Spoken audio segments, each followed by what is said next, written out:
It's very important. And the more you think about the intentionality of how you're approaching this project, the more these little details actually come to light and can save you. They can feel like obstacles, but they're actually life preservers, and they'll actually pull you out of a lot of bad situations.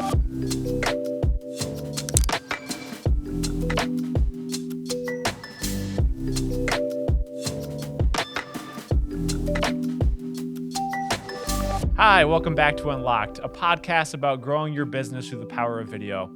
My name is Dan, owner and creative director at Blue Key Media, a production company in Minnesota. And today I'm joined again by our very own Sophia Reed, our creative producer here at Blue Key. Welcome back, Sophia. Thank you. Happy to be here. Yeah, and so today we're talking about common video project pitfalls and hopefully providing some ideas or tips on how to avoid them. Yeah. So let's dive right in. For sure. What's our first pitfall? Ooh, a very common pitfall that really is hard to get across to people is that they're trying to put too much stuff into one video. It's just one video.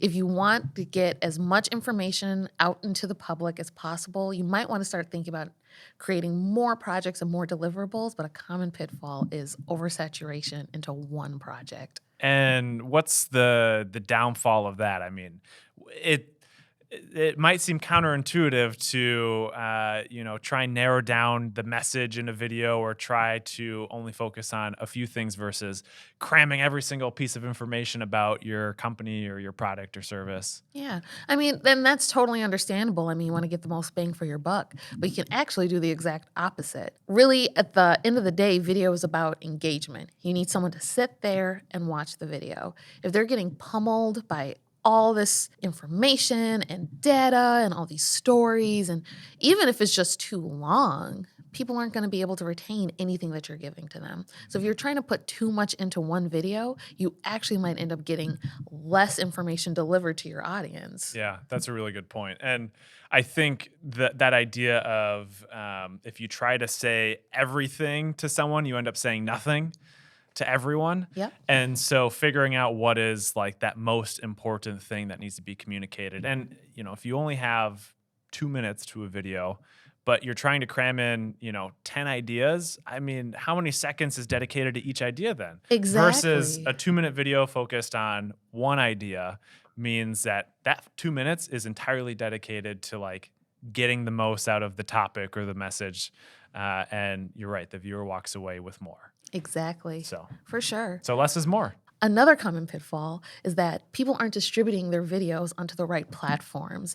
Once you have this great project and you have all this great information, you want to make sure that you're actually getting it in front of the viewer.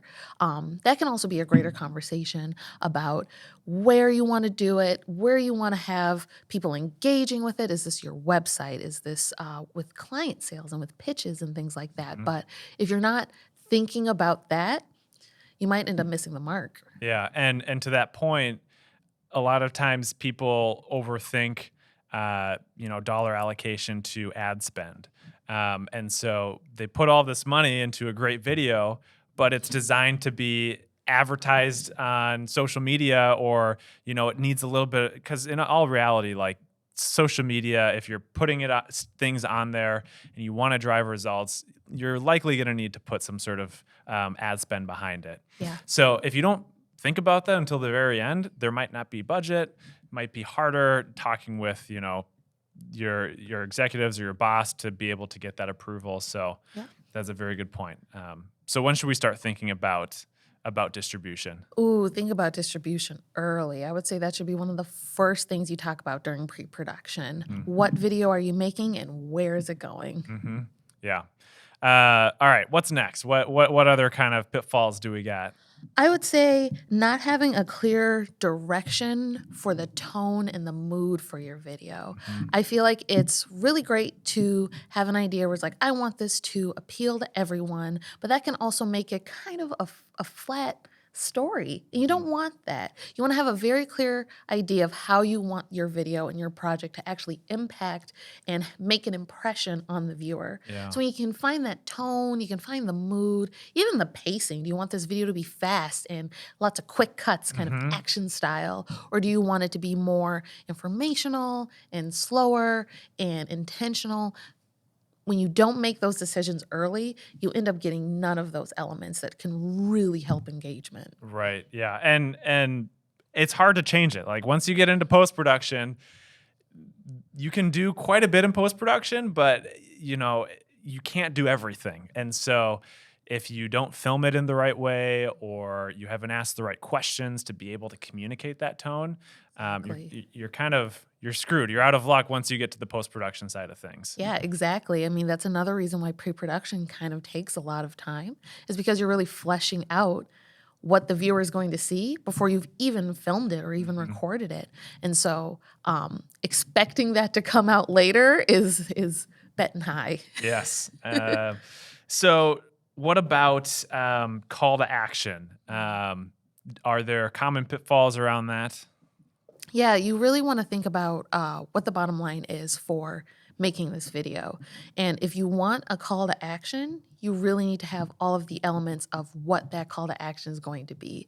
Um, Asking people just to visit your website at the end of a testimonial is great. But do you want them to do more? Do you want them to Mhm. book a consultation? Do you want them to come into your showroom? Do you want them to book a tour of your facilities? Thinking that through can also impact what actually is inside of the content of the video that Mhm. eventually leads to that call to Right, action. right. And I mean, this is outside the scope of video, but as you think through, and hopefully you're doing this early on, call to action is one of those foundational elements of a video. But once you've determined what that call to action is, um, you should make sure that your website, wherever you're calling them to action, is built to receive them where it makes sense. They're going from the video to wherever they're being called to, because a lot of people will have a call to action in a video, but there's not really much overlap or tie-in from the video to this landing page. Like maybe there's no landing page, and so, like you said, they just go to the website with no clear intention because that wasn't set. So, Exactly. I feel like if you start doing a lot of that customer journey ideation early on for your video production, you can really find those little those little hiccups along the yeah, way, even down to making sure that the web page is actually accurate or up to date or can even handle video. Sometimes we can make a project for someone and it's a great video and they want to share it with people. They want to get on their website, and their IT guy is on vacation for the next 2 weeks and they're just sitting with this on their hands. So thinking about that stuff early on can really save you a headache later. awesome. And what about that idea of only going for the cheapest option, or those who are shopping primarily on price? Where does that lead to often? Well, it's hard to be upset with anyone who's trying to save a buck, especially Right. in this economy. We get it. It's hard to really make a big investment like this, especially if you're investing in video for the first time Mhm. or you don't really completely understand all of the elements that go into video production, which is, like I said, it's completely understandable. But when you're looking to make an impression that is professional, clean, and has a long shelf life, something that you can really use for a long time, going with a cheaper budget could end up costing you more because you're going to end up tweaking and changing and inevitably reshooting a lot of that content. Mhm. And it can be frustrating as well. Like, how much is your time and your piece worth? Mhm. How much of that work do you actually want to just pass on to someone else so that you don't have to worry about it? Right. I like to think of video as something that works for you in the background, kind of like a set it and forget it. And when you invest in video production, that's really what you're paying for. When you do it yourself, it can be cost efficient. It can look really good. A lot of phones look great. A lot of people's home cameras look great, but you're really not considering your labor, the energy you're expensing, as well as what you might end up having to fix down the line. Where if you had just invested in something a little more expensive early on, it would have saved you a lot Yeah. down the road. And a lot of people don't realize the amount of time that goes into video, and so to that point, people may go in with the intentions of doing it themselves, or whatever that approach is, and they realize they maybe got it in over their heads. And also, I think it's important for people as they are thinking about their budget and the investment that they're making in video, that they're whoever the team is that they're working with is really coming up with a solid plan on how are we going to go about this, a solid process, and then how to use it after the fact. Like if those are missing,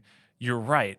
You should just go for the cheapest option. If you're just creating like video for video's sake and you don't necessarily see a specific use case of like, okay, this video is going to help drive, this number of sales and do this specific thing for your business, go for the cheapest option. Yeah. But if you want your video to do something, that's when you should really start thinking about, okay, how much I'm investing, is that going to get me the results that I want? If I think that this should make $100,000 difference in my business, am I only going to invest $5,000? Hey, if you get an ROI of that with $5,000, fantastic. But Perfect. it doesn't happen that way.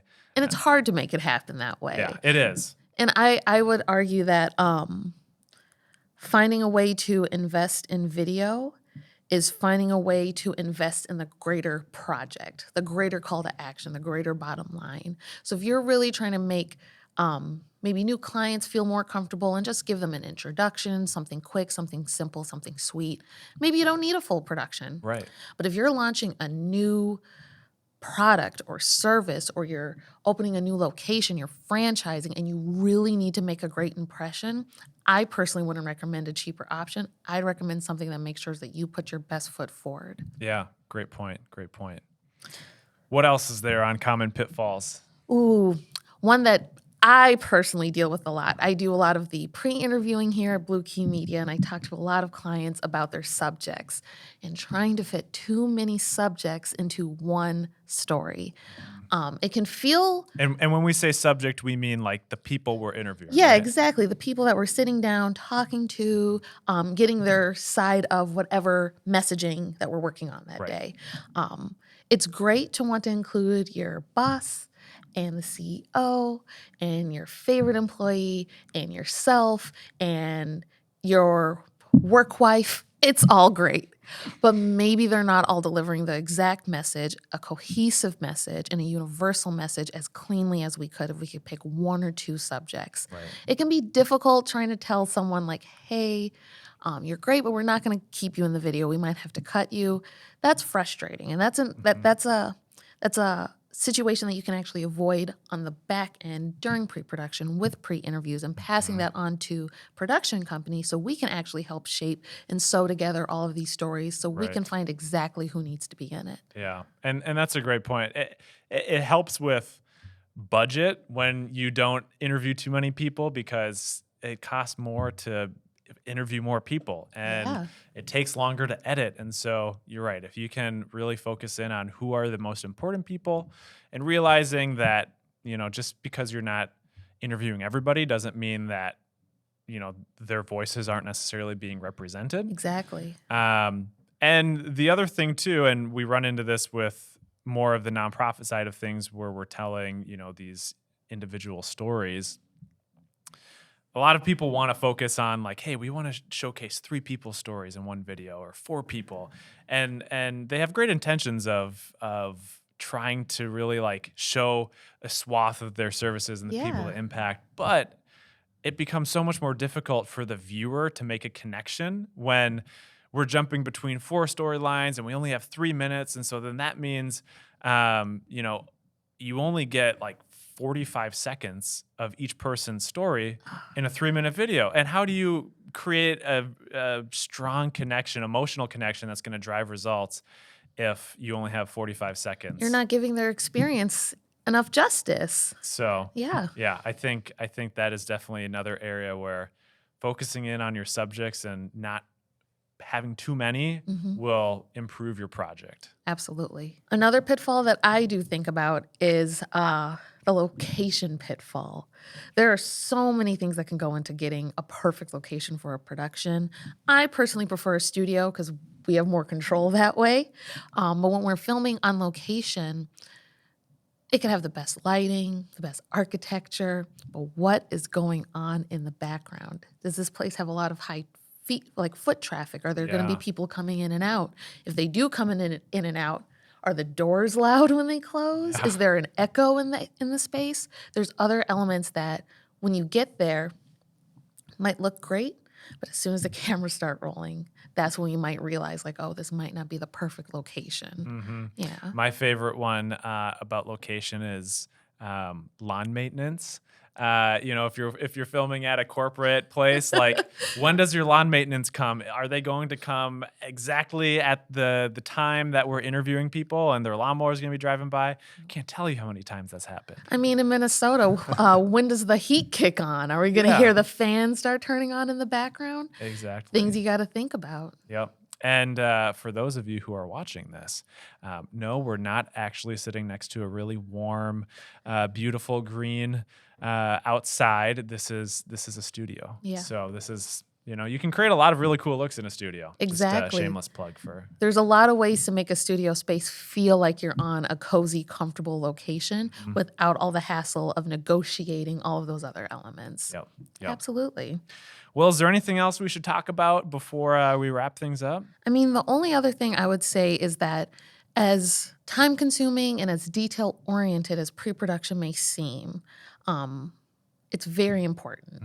And the more you think about the intentionality of how you're approaching this project, the more these little details actually come to light and can save you. They can feel like obstacles, but they're actually life preservers, and they'll actually pull you out of a lot of bad situations.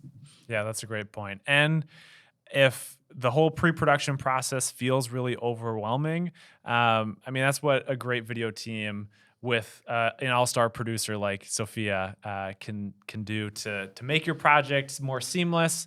A good production company should be driving that process. Exactly. And should take that off of someone's plate of all of those details, because we live and breathe this. We know how to avoid these pitfalls. So. Yep. Awesome. Well, thank you so much, Sophia, for joining us again. Of course. And sharing all of your knowledge on pre-production and how to make projects more successful. And if you've been listening and have any sort of questions as it relates to this podcast, or maybe you have other questions about video, feel free to reach out to us. Visit us at bluekeymedia.com or on social media at bluekeymedia. But otherwise, thanks for tuning in, and we'll see you on the next episode.